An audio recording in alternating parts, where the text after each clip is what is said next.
Any questions? Okay. Ladies first. I have a question in terms of content. How do you stay consistent with your content in terms of being creative and not it not being fluctuating? I understand, like up and down, and then you end up losing your fans or your audience. And how do you make it more ever consistent, and how do you make sure that it's so different to others, to other let's say bloggers or yeah, something like that? I'll answer the first question. To this one, cool. It felt a bit weird. It's very light. So to answer the first question, I think it's one of the things that I used to do when I used to work for this production company. It's called Red Pepper. So what we used to do is that we used to shoot 5 episodes in one day. So meaning next 5 weeks of content was already set up. So even with your content channel, let me see, you're doing a cooking channel, right? You know, like, cool, I'm gonna do 6 recipes today. So that means next 6 weeks of your content, it's already sorted. All you have to do is just literally just edit, know that Monday one video goes out, other Monday next video goes out. So it's, I would say, like, content creating in bulk really helps, because then you're not necessarily, because it takes a lot of time to go and shoot, go and edit, go and shoot, go and edit. Unlike if you find very cost-effective way to create your content where I'm just gonna go at one point and create as much content as I can and release it strategically. Even sometimes you can even cut points, like where you've got your 60-seconders for Instagram, you've got your 5-minute, 2-minute for your YouTube, you know, then you've got your 30-second for Facebook and all those, then you've got your GIFs, you know, then you've got your stills photography. So you even being able to use to multi-purpose the content that you've created. Also, to answer the second question, how to create different content, I think for me, it's literally being yourself. I don't think there's any recipe. I think it's just finding a way, like, because I think everybody in this room is different, you know, and try not to look at what I do personally. Like, I don't follow like local directors. I try not to watch a lot of like South African stuff. Reason being is because then I want to design my own look. So I would rather like watch a filmmaker from South America, from Asia, and be like, cool, how do I take that influence and fuse it with a South African director? So I would say, like, literally just tap a lot into who you are. Because I think there's nothing more beautiful than being yourself. I think that's where the magic lies, you know. Even sometimes, even if it's crazy, it's quirky, that's you. You know, and so that's what I do for myself personally. It's like, I just know, like, okay, it's on my DLA, in Soto, you know, I live in Joburg, I've lived in all these different places, I've been fortunate enough to all the different influences, traveling up and down, and how do I take all these different pieces and, you know, and create something out of it? You know, I don't think there's a recipe, like, to success. I know there's these books like, do this, do that. I think everybody will all have to find our own recipe and source and using all these different tools. Then the audience also doesn't, when you're not being yourself, they can see it. Like, you can't lie to your audience. Like, they'll know, this one is trying to be Naomi Campbell, this one. You know what I'm saying? Yeah. Next question. Mike.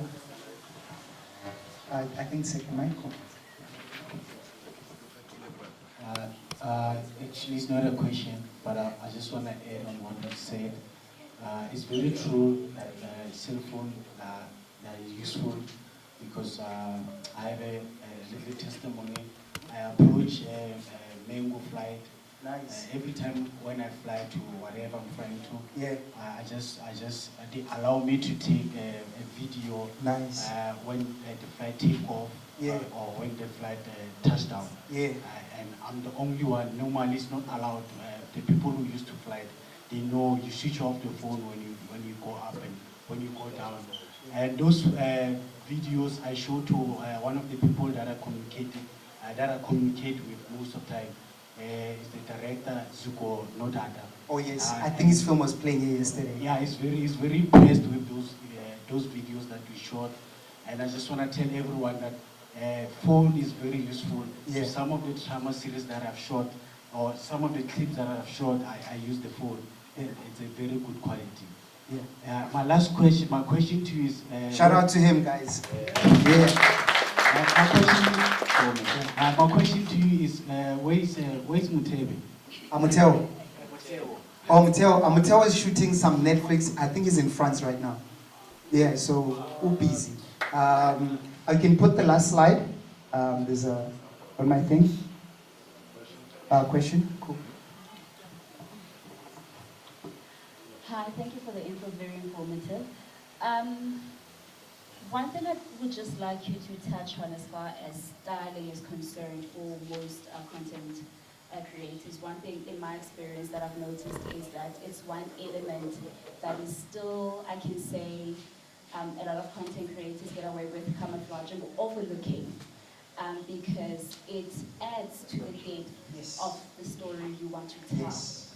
And also, in terms of sourcing for stylists, being wardrobe, makeup artistry, I guess this is more on an advisory perspective. When sourcing for a makeup artist, for example, get someone who understands the dynamics. Whether are we doing continuity shooting? Is this now, are we starting afresh from the production? Because it can jinx the entire production in smaller manners, but that have a bigger impact in terms of now the entire production as a whole. So just going forward, perhaps in terms of now the skills imparting perspective, if a checklist can be added in terms of what to look for, how to weigh from over and above getting someone on flick, and you think that this person can do makeup and styling for the phone. So there's quite an area of things to have. I'm actually I love fashion films. Most of my work is literally influenced by fashion films, and because I believe that clothes tell a story. You know, like you can, which is your characters, especially if they're very well styled, you can put them in any location and look stunning. You know, and I think it's such a powerful medium that I consciously use it, and I think it's a very important medium because, like you say, this is kente cloths from Ghana.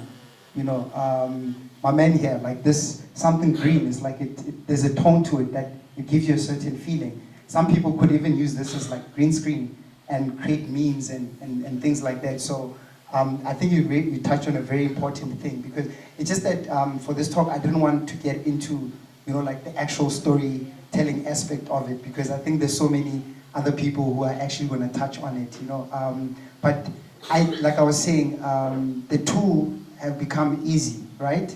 But at the same time, storytelling remains the same.